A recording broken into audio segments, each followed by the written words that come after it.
Hola gente, ¿qué tal? A veces nos surge la necesidad de retardar el encendido de un aparato eléctrico, por ejemplo, para evitar el boom en los parlantes o en los amplificadores de audio al momento de encenderlos, o también cuando debemos filtrar señales de control producidas durante la fase de arranque de un sistema digital.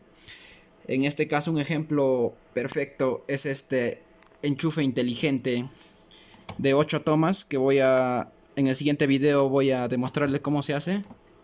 Es que al momento de alimentar el SP8266, los relés se activan y se desactivan en un corto lapso de tiempo, y eso crea interferencias en los periféricos, la cual hace funcionar mal al SP8266. Yo lo solucionaba desconectando el BCC de relé y alimentando primero el SP8266, posteriormente conectaba nuevamente la alimentación y todo funcionaba genial. Entonces, para evitar eso de conectar y desconectar manualmente, les traigo este circuito electrónico realizado con un 555. Lo vamos a probar. Acá tenemos el retardo de encendido de un segundo. Encendemos y después de un segundo nos enciende el dispositivo que vamos a colocar. Ahora aumentamos el tiempo de encendido. Está casi 2-3 segundos. Encendemos y recién nos enciende. Y bien, ahora vamos con la explicación del funcionamiento de este circuito. Aquí tenemos el circuito electrónico y veamos cómo trabaja. Tenemos el 555 con su respectiva alimentación de GND y BCC. El pin de reset es recomendable mandarlo a positivo para que no se esté reseteando. Ahora, aquí tenemos entre 5 voltios y masa un divisor resistivo que está formado por el capacitor y esta resistencia, con el punto central yendo al disparador, que es el pin 2, y al umbral, que es el pin 6. Los capacitores, al momento de estar descargados, tienen una resistencia interna muy baja, y la corriente eléctrica ve a todo como una resistencia. En este caso, esto lo ve como una resistencia. Al momento de encender el dispositivo, vienen los 5 voltios, y como tenemos un divisor resistivo, esta es una resistencia muy baja y esta es una resistencia muy alta comparada a esto, entonces la caída de voltaje que vamos a tener en este punto central va a ser baja. Tenemos 5 voltios, entonces en este punto va a haber aproximadamente 4.8-4.7 voltios. En el pin de disparador, que es el 2, al darle un pulso negativo o debajo del umbral del comparador que tiene, entonces en la salida vamos a tener un pulso alto. Y viceversa, si tenemos un pulso alto en el pin 2, entonces en la salida del pin 3 vamos a tener un pulso alto.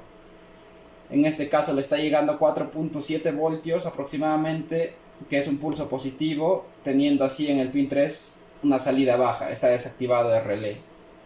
Entonces en ese momento el capacitor se empieza a cargar mediante estas resistencias, y esto lo hace en un corto lapso de tiempo, un instante.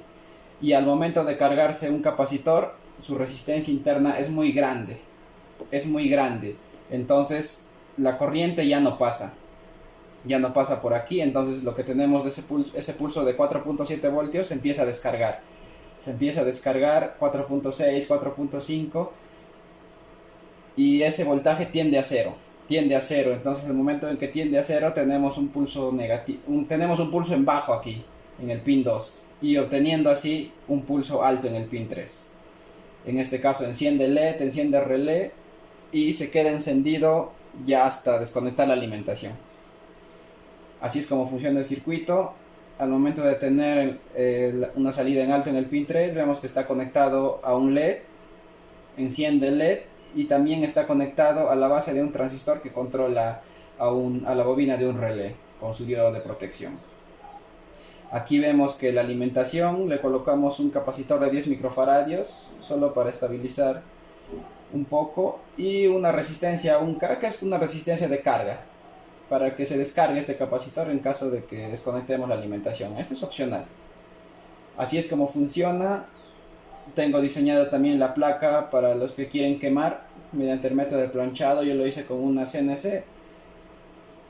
También les voy a dejar todos estos archivos aquí en la descripción, y aquí tenemos la placa o la máscara de la placa que van a quemar. Si van a usarlo a 5 voltios, en este punto usan una resistencia de 220, y si es 12 voltios 560. En este punto igual Y eso obviamente, si vas a usar 5 voltios, un relé de 5 voltios, y si es 12, 12 voltios. De esa manera es como funciona el circuito. Y bien, gente, espero que este proyecto les haya gustado. Vamos a ver una aplicación de este proyecto que lo tengo en este enchufe inteligente. No olviden darle like, suscribirse, que en el próximo video voy a enseñar cómo se hace este enchufe inteligente y vamos a ver una demostración. Aquí tenemos, lo tengo conectado con Alexa, lo conectamos y vamos a probarlo. Ahí tenemos mi fuente de alimentación. Alexa, enciende la fuente. Vemos que lo enciende y ahora vamos a apagarlo. Alexa, apaga la fuente. Muy bien. Y lo apaga, se queda cargado por el capacitor. Y eso sería todo, gente, nos vemos.